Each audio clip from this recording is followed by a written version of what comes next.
ফাহিম আবরার দুজনে একে অপরের বন্ধু। ফাহিম উচ্চ বেতন পাওয়া সরকারি কর্মকর্তা আর আবরার নিম্ন বেতন পাওয়া বেসরকারি কর্মকর্তা।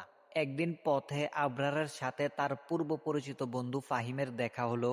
ফাহিম বর্তমানে অত্যন্ত ভালো বেতনে একটি বড় পদে চাকরি করছে। স্বাভাবিক কথাবার্তার এক পর্যায়ে তাদের আলোচনা আবরারের কাজের বেতনের দিকে মোড় নিল। ফাহিম আবরারকে জিজ্ঞেস করলো, আবরার সাহেব, আপনার এখন মাসে কত বেতন পান? আপনার তো কাজের অভিজ্ঞতা এখন অনেক। আবরার সাহেব বললেন, আমি এই মুহূর্তে মাসে 10,000 টাকা স্যালারি পাই। ফাহিম হাসির সুরে বললেন, মাত্র 10,000 টাকা? আপনার যা দক্ষতা তাতে এই টাকাটা আপনার জন্য খুবই কম। আপনি আপনার যোগ্যতার তুলনায় অনেক কম বেতনে কাজ করছেন। আপনার বেতন এর থেকে দ্বিগুণ বা 3 গুণ হওয়া উচিত। ফাহিমের এই মন্তব্যটি আবরারের মনে তীব্র হতাশা, ক্ষোভ ও অভিমান জাগালো।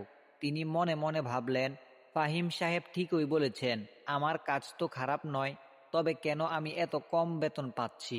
আমার বস কি আমার সাথে অবিচার করছেন? পরের দিন অফিসে গিয়েই আবরার চরম সিদ্ধান্ত নিলেন।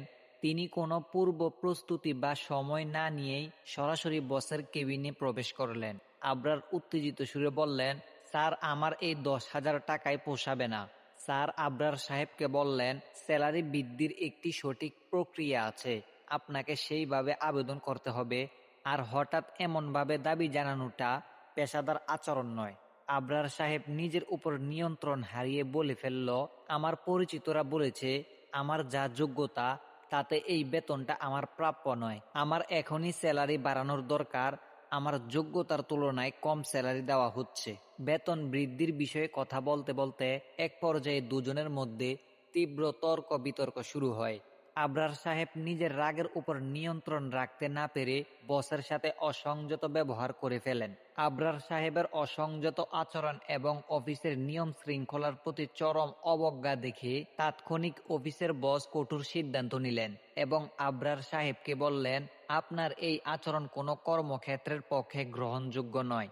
আপনি অফিসের নিয়ম ভেঙেছেন এবং আপনার বসের সাথে দুর্ব্যবহার করেছেন। এই মুহূর্তে আপনাকে অফিস থেকে বহিষ্কার করা হলো। তৎক্ষণাৎ আবরার সাহেবকে অফিস থেকে বের করে দেওয়া হলো। অন্যের কথায় প্রভাবিত হয়ে এবং আবেগের বশে সিদ্ধান্ত নেওয়ায় ফলস্বরূপ আবরার সাহেব এখন বেকার। তীব্র হতাশা আর অনুশোচনা ছাড়া তার কিছুই অবশিষ্ট রইল না। বেকার হওয়ার পর একাকী বসে আবরার সাহেব উপলব্ধি করতে পারলেন যে তিনি কত বড় ভুল করেছেন। এই গল্পটি থেকে আমরা শিখতে পারলাম, জীবনে চলার পথে তৃতীয় পক্ষের কথা শুনে যখন তখন আবেগের বশে কোনো কাজ করা উচিত নয়।